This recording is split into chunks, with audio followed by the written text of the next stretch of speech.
दोस्तों, आप सबका स्वागत है आपके अपने चैनल गवर्नमेंट एग्जाम स्टडी में। जैसा कि आप लोग जान रहे हैं दोस्तों, यूपी ट्रिपल एससी की परीक्षाओं में पूछे गए जितने भी प्रश्न आज तक आए हैं, यानी कि 2015 से आज तक, उसके हम लोग इतिहास के प्रश्न कर चुके हैं, भारतीय संविधान के भी प्रश्न किए जा चुके हैं। आज हम लोग नेक्स्ट टॉपिक यानी कि ज्योग्राफी पे, भूगोल में जितने भी प्रश्न आज तक आए हैं उन सभी को यहाँ पर बताने जा रहे हैं। दोस्तों, ये वीडियो आपके लिए बहुत ही इंपॉर्टेंट होगी। अगर आप यूपी ट्रिपल एससी की कोई भी परीक्षा देने जा रहे हैं तो आपको इस वीडियो को ज़रूर देखना चाहिए।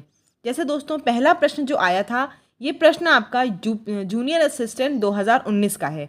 उसमें पूछा गया था, भारतीय प्रायद्वीप कहाँ तक फैला हुआ है? अरब सागर, हिंद महासागर, हिमालय या फिर बंगाल की खाड़ी। तो मैंने सीधे यहाँ पे आपको बताया है कि भारतीय प्रायद्वीप कहाँ तक फैला है दोस्तों? हिंद महासागर तक। आगे देख लेते हैं। फिर अगला प्रश्न जो था दोस्तों, एक प्रश्न एक बार आया था कि कर्क रेखा कितने राज्यों से गुजरती है? तो आपको पता है कर्क रेखा जो है वो 8 राज्यों से गुजरती है। फिर एक प्रश्न आया था कि कर्क रेखा निम्नलिखित में से किन राज्यों से नहीं गुजरती है? आपको ऑप्शन दिए जाएंगे तो उसके लिए आपको पता होना चाहिए कि कहाँ कहाँ से गुजरती है। गुजरात, राजस्थान, मध्य प्रदेश, छत्तीसगढ़, पश्चिम बंगाल, झारखंड, त्रिपुरा और मिजोरम। इन 8 राज्यों से कर्क रेखा गुजरती है। आगे देख लेते हैं। ग्रीष्मकालीन मानसून के प्रवाह की सामान्य दिशा क्या होती है? तो ग्रीष्मकालीन मानसून के प्रवाह की सामान्य दिशा क्या है दोस्तों? साउथ वेस्ट से नॉर्थ ईस्ट, यानी कि दक्षिण पश्चिम से उत्तर पूर्व। ठीक है, दक्षिण पश्चिम से उत्तर पूर्व। और अगर हम गर्मियों जाड़ों की बात करें तब क्या हो जाती है? नॉर्थ ईस्ट से साउथ वेस्ट, यानी कि उत्तर पूर्व से दक्षिण पश्चिम। ठीक है, अगर आपसे ये पूछा जाए कि भारत में सबसे ज़्यादा वर्षा किस वजह से होती, किस मानसून के प्रवाह से होती, आप बताएंगे साउथ वेस्ट, यानी कि दक्षिण पश्चिम जो प्रवाह होता है उससे सबसे ज़्यादा वर्षा भारत में होती है। 92% रेन जो है वो साउथ वेस्ट से होती है। ठीक है, आगे देख लीजिए। लाइनों के बारे में पूछा गया है।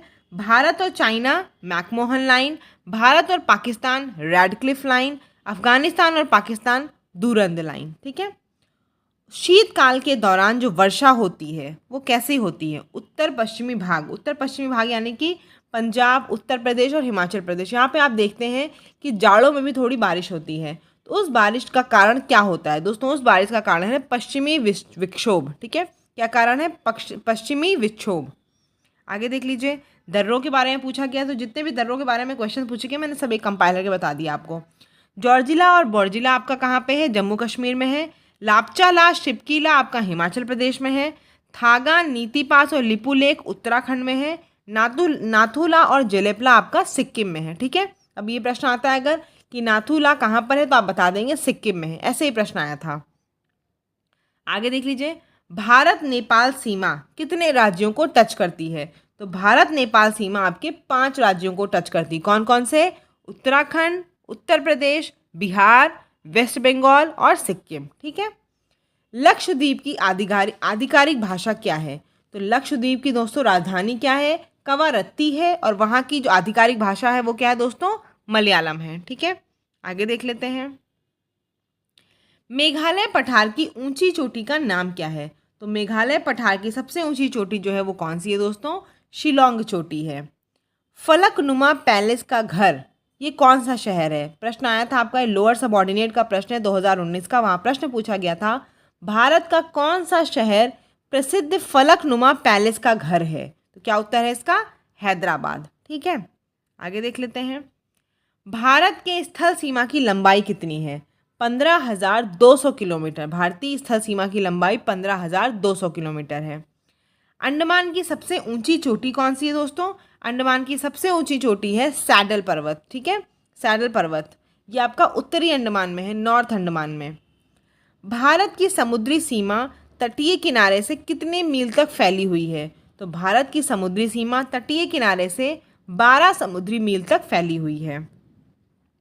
जो आपका IST है वो कितने राज्यों से गुजर रहा है? जैसे कर्क रेखा आपकी 8 राज्यों से गुजरती है, ऐसे आपकी IST जो है वो 5 राज्यों से गुजरती है। कहाँ कहाँ से? उत्तर प्रदेश, मध्य प्रदेश, छत्तीसगढ़, उड़ीसा और आंध्र प्रदेश। ठीक है, रोहतांग दर्रा कहाँ है दोस्तों? रोहतांग दर्रा आपका हिमाचल प्रदेश में है। 10 डिग्री चैनल से क्या डिस्टिंग्विश होता है? आपको पता है, मतलब क्वेश्चन अगर आएगा कि कौन से चैनल से अंडमान द्वीप को निकोबार से अलग कर सकते हैं, तो कौन से चैनल से अंडमान और निकोबार अलग होते हैं?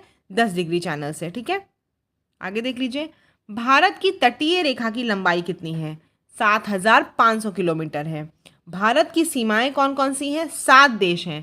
7 पड़ोसी देश कौन कौन से हैं? बांग्लादेश जो सीमाओं से टच करते हैं, चाइना, पाकिस्तान, नेपाल, म्यांमार, भूटान और अफगानिस्तान। ठीक है, त्रिपुरा जो है पूछा जाए अगर आपसे, कौन सा ऐसा देश आपका वो राज्य है जो 3 तरफ से अंतर्राष्ट्रीय बॉर्डर से घिरा हुआ है? तो त्रिपुरा आपका 3 तरफ से बांग्लादेश से घिरा हुआ है। ठीक है, छोटा नागपुर पठार इसे क्या बोलते हैं? इसे खनिज का हृदय प्रदेश बोलते हैं। क्यों? क्योंकि आपको पता होगा छोटा नागपुर पठार में ही लोहा, कोयला, बॉक्साइट, तांबा, माइका, ये सब खनिजों के उत्पादन कहाँ पर होते हैं दोस्तों? छोटा नागपुर पठार में। तो इसलिए इसको क्या बोलते हैं? इसको बोलते हैं खनिज का हृदय प्रदेश। ठीक है, छोटा नागपुर पठार। आगे देख लेते हैं। एमरेल्ड द्वीप समूह, एमरेल्ड द्वीप समूह कहाँ पर है? ये आपका अंडमान एंड निकोबार में है। ठीक है, इसका जो प्रश्न आया था वो आया था कि निम्नलिखित स्थानों में एमरेल्ड द्वीप समूह के नाम से किसे जाना जाता है? तो एमरेल्ड द्वीप समूह के नाम से अंडमान और निकोबार को जाना जाता है। आगे देख लीजिए। कन्याकुमारी, कन्याकुमारी पूछा गया था कहाँ पर है? तो कन्याकुमारी आपका उसमें ऑप्शन था कर्क रेखा के दक्षिण, कर्क रेखा के उत्तर में, और या फिर भूमध्य रेखा के दक्षिण में। तो आपको पता है कन्याकुमारी कहाँ है? भूमध्य रेखा के उत्तर में, भूमध्य रेखा के उत्तर में।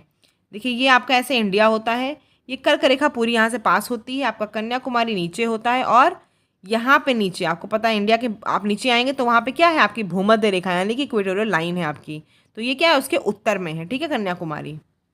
आगे देख लेते हैं। सबसे लंबी सीमा जिसको टच करता है भारत वो कौन सी है? बांग्लादेश है। पश्चिमी घाट का सर्वोच्च शिखर कौन सा है? अनाईमुडी है। दक्कन ट्रैप, दक्कन ट्रैप क्या है दोस्तों? काली मिट्टी का क्षेत्र। अगर आपसे पूछा जाए काली मिट्टी का क्षेत्र कौन सा है तो आप बताएंगे दक्कन ट्रैप। सबसे लंबा समुद्री किनारा कौन सा है दोस्तों? गुजरात का है। देखिए मिट्टी वाले ज़्यादा प्रश्न मैंने नहीं किए क्योंकि मिट्टी वाली एक वीडियो आपको पता है ज्योग्राफी वाले उस पर पड़ी हुई है, प्लेलिस्ट में जाएंगे वहाँ से मिट्टी वाले सारे क्वेश्चंस कवर हो जाते हैं। ठीक है, लिंक मैं अभी दे दूंगी आपको यहाँ पर। तो मिट्टी के जो क्वेश्चंस बहुत इंपॉर्टेंट थे, मैंने जो वहाँ नहीं बताए वो बताएं खाली यहाँ पर। सबसे लंबा समुद्री किनारा कौन सा है दोस्तों? गुजरात का है। आगे देख लीजिए। पेन्नार नदी, पेन्नार नदी ये क्या है? उत्तर पिनाकिनी, उत्तर पिनाकिनी क्या है पेन्नार नदी का? बताइए मुझे। उत्तर, देखिए क्वेश्चन आया था कौन सी नदी उत्तर पिनाकिनी के नाम से भी जानी जाती है? तो उत्तर पिनाकिनी के नाम से पेन्नार नदी जानी जाती। ठीक है, उसके बाद प्रश्न आता है अरब सागर में गिरने वाली नदी कौन सी है? 3-4 आपको ऑप्शन दिए होंगे, आपको पता होना चाहिए। अरब सागर में जो नदियाँ गिरती हैं पता है आपको, वो एस्चुरी बनाती है, रिफ्ट वैली के थ्रू फॉर्म होती हैं। और जो आपकी बंगाल की खाड़ी में गिरती हैं वो सब क्या बनाती हैं? वो सब डेल्टा बनाती हैं। तो ये प्रश्न आता है अरब सागर में गिरने वाली कौन कौन सी नदियाँ, मैंने सब बता दिया आपको। नर्मदा, तापी, साबरमती, लूनी, ये सभी जो आपकी हैं ये अरब सागर में गिरती हैं। ठीक है, बाकी जितनी भी आपकी नदियां हैं गंगा, गोदावरी, कृष्णा, यमुना, ये सब आपकी किधर गिरती हैं? बंगाल की खाड़ी में, और डेल्टा बनाती हैं। लोकटक झील कहाँ पर है? ये आपका मणिपुर में है। थार रेगिस्तान से बहने वाली नदी कौन सी है? लूनी नदी है। भारत का रूर किसे बोलते हैं? दामोदर नदी बेसिन को भारत का रूर बोलते हैं। ठीक है, अमरकंटक से निकलने वाली कौन कौन सी नदियां हैं? नर्मदा और सोन आपकी अमरकंटक से निकलने वाली नदियां हैं। आगे देख लीजिए। कौन सी नदी यमुना में नहीं मिलती है? तो सोन नदी आपको पता है कि बिहार के पास गंगा में मिलती है, बाकी केन, बेतवा, चंबल ये सभी आपकी यमुना से मिलती हैं, सोन नहीं मिलती है। ठीक है, उच्चतम वार्षिक वर्षा कहाँ पर होती है? मानेसराम, मेघालय में। कावेरी नदी की सहायक नदियों के नाम देख लीजिए। काबिनी, हेमावती, हेमवती और अमरावती, ये सब क्या है? कावेरी नदी के सहायक नदियों के नाम हैं। ठीक है, आगे देख लीजिए। चिल्का झील कहाँ पर है? चिल्का झील आपकी ओडिशा में है। ठीक, श्री सैलम बांध ये कहाँ पर है? ये कृष्णा नदी पर है। जलोढ़ मिट्टी, अगर पूछा जाए भारत में सर्वाधिक कौन सी मिट्टी पाई जाती है तो आप बताएंगे जलोढ़ मिट्टी। ठीक है, मिट्टी का लाल रंग जो होता है वो किसकी वजह से होता है? फेरिक ऑक्साइड की वजह से। मिट्टी का लाल रंग फेरिक ऑक्साइड की वजह से है। काली मृदा को दोस्तों रेगुर मृदा भी कहा जाता है। ये प्रश्न आएगा कि काली मृदा को हम किस और नाम से जानते हैं, तो आप जान जाइए रेगुर मृदा के नाम से। अगला देख लीजिए। मिट्टी की जो विट्रियल होती है वो किसकी वजह से होती है दोस्तों? वो होती है एल्यूमिनियम सल्फेट की वजह से। ठीक है, किसकी वजह से होती है? Aluminium sulphate. प्रश्न जो आया था आपका वो आया था निम्नलिखित में से किस रसायन को मिट्टी की विट्रियल भी कहा जाता है? तो किस रसायन को कहा जाता है? एल्यूमिनियम सल्फेट को। कुडनकुलम परियोजना ये कहाँ पर है? ये आपकी तमिलनाडु में है। गंडक सिंचाई परियोजना ये आपकी किसके मध्य है? ये दोस्तों उत्तर प्रदेश और बिहार के मध्य है, ठीक है, गंडक सिंचाई परियोजना। बिनसर का जंगल ये कहाँ पर है? ये दोस्तों उत्तराखंड में है, कुमाऊं में। आगे देख लीजिए, दुधवा राष्ट्रीय उद्यान ये आपका उत्तर प्रदेश में है, लखीमपुर खीरी में। दांदेली वन्य जीव अभयारण्य कर्नाटक में है। साइलेंट वैली केरल में है। भद्रा वन्य जीव अभयारण्य आपका कर्नाटक में है। पेरियाल राष्ट्रीय उद्यान केरल में है। कान्हा आपका कान्हा राष्ट्र अभयारण्य आपका एमपी में है। इरविकुलम राष्ट्रीय उद्यान ये भी आपका केरल में है। और सबसे ज़्यादा जो वन क्षेत्र है दोस्तों वो कहाँ पाया जाता है? वो पाया जाता है मध्य प्रदेश में, ठीक है, मध्य प्रदेश में पाया जाता है। अगला प्रश्न है, कीठम झील और सूर सरोवर ये किसके पास स्थित है दोस्तों? बताइए कहाँ पे स्थित है? तो कीठम झील और आपका सूर सरोवर जो है वो आगरा में स्थित है, ठीक। थट्टेकड़ पक्षी अभयारण्य ये कहाँ पर है? ये दोस्तों आपका केरल में है। सलाल पन बिजली परियोजना ये किस नदी पर है? ये दोस्तों चिनाब नदी पर है, जम्मू एंड कश्मीर में। पोंग बांध आपका व्यास नदी पर है। तुलबुल परियोजना आपकी झेलम नदी पर है। दोस्तों अगर आपने मेरे चैनल को सब्सक्राइब किया होगा तो मैं ऐसे प्रश्न आपसे कम्युनिटी में पूछती रहती हूँ। नहीं सब्सक्राइब किया तो ज़रूर कर लीजिएगा, वहाँ पर मैं कम्युनिटी में ऐसे प्रश्न आपसे डेली पूछती रहती हूँ। खेतड़ी परियोजना ये बताइए किस चीज़ के लिए प्रसिद्ध है? ये आपकी तांबा के लिए प्रसिद्ध है और राजस्थान में है, ठीक है। खेतड़ी परियोजना आपकी तांबा के लिए प्रसिद्ध है और राजस्थान में पाई जाती है। नागार्जुन सागर बांध कृष्णा नदी पर है। कुडनकुलम परियोजना आपकी तमिलनाडु में है। लोसांग त्योहार कहाँ मनाया जाता है दोस्तों? ये सिक्किम में मनाया जाता है।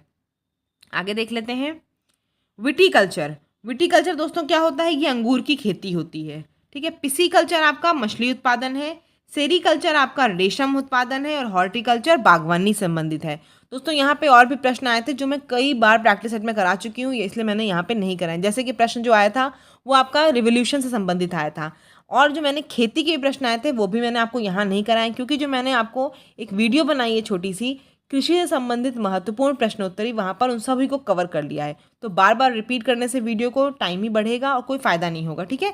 तो आप वहाँ से देख लीजिएगा कृषि से संबंधित महत्वपूर्ण वीडियो, ये सब आपको यूपी लेखपाल 2022 में मिल जाएगा, ठीक है। यूपी लेखपाल 2022 आप प्लेलिस्ट खोलेंगे, वहाँ आपको दिख जाएगा कृषि से संबंधित महत्वपूर्ण प्रश्नोत्तरी, उसमें कृषि वाले सारे प्रश्न लिखे हुए हैं। मिश्रित खेती दोस्तों क्या होती है? फसल उत्पादन प्लस पशुपालन को हम मिश्रित खेती बोलते हैं। आगे देख लीजिए, लौह अयस्क। लौह अयस्क कहाँ पे है? कुंद्रेमुख जहाँ पाया जा कुंद्रेमुख में लौह अयस्क जो पाया जाता है वो कहाँ पर है दोस्तों? वो आपका कर्नाटक में है, ठीक है। टेट्रा एथिल लेड ये किस में मिलाया जाता है दोस्तों? टेट्रा एथिल लेड आपको पता है पेट्रोल में मिलाया जाता है। भिलाई स्टील प्लांट ये कहाँ पर है? भिलाई स्टील प्लांट आपका छत्तीसगढ़ में है। और छत्तीसगढ़ में प्रश्न पूछा गया था कि जो भिलाई स्टील प्लांट है ये अपना स्रोत यानी कि लोहा जो है वो कहाँ से प्राप्त करता है? तो ये दल्ली राजहरा खान से अपना स्रोत प्राप्त करता है, यानी कि लोहा जो उसकी लोहे की आपूर्ति होती है भिलाई स्टील प्लांट की दल्ली राजहरा से होती है, ठीक है। विश्व का सबसे बड़ा भंडार जो भारत में वो किस चीज़ का है? थोरियम का है, ठीक है। थोरियम का जो भंडार है विश्व में सबसे बड़ा है भारत के पास। आगे देख लेते हैं, उत्तर भारत का मैनचेस्टर कानपुर को कहा जाता है और दक्षिण भारत का मैनचेस्टर कोयम्बटूर को कहा जाता है। हरीशचंद अनुसंधान आपका प्रयागराज में है। दलहन अनुसंधान कानपुर में है। पहली रेलगाड़ी आपकी 1853 में बम्बई से ठाणे के मध्य चली थी, ठीक है। आगे देख लीजिए, काजीरंगा जो आपका है वो कहाँ पे है? वो आपका असम में है। वहाँ पे सबसे ज़्यादा क्या पाए जाते हैं? एक सींग वाले गैंडे। भूटिया जनजाति दोस्तों आपकी सिक्किम में पाई जाती है और चेंचू जनजाति आपकी आंध्र प्रदेश में, ठीक है। तो यही सब है, बाकी मैंने आपको बता दिया। कृषि से महत्वपूर्ण प्रश्नोत्तरी यूपी लेखपाल 2022 है वो देख लीजिएगा। मिट्टी वाला भी आपको यूपी लेखपाल 2022 में मिल जाएगा, मिट्टी वाला भी प्रश्न आप पढ़ लीजिएगा। बाकी मैंने आपको सब ज्योग्राफी का कवर कर दिया है, ठीक है। विश्व का भूगोल आपका रह गया, वो मैं छोटा सा, बहुत छोटा सा है, बहुत कम क्योंकि आता है विश्व का भूगोल, मैं बना के आपको दे दूंगी। बाकी अब आपको नेक्स्ट वीडियो साइंस की मिलेगी। चैनल पे अगर नए हो, सब्सक्राइब नहीं किया है तो ज़रूर कर लीजिएगा। उम्मीद करती हूँ कि आपको इससे बहुत मदद मिलेगी। धन्यवाद।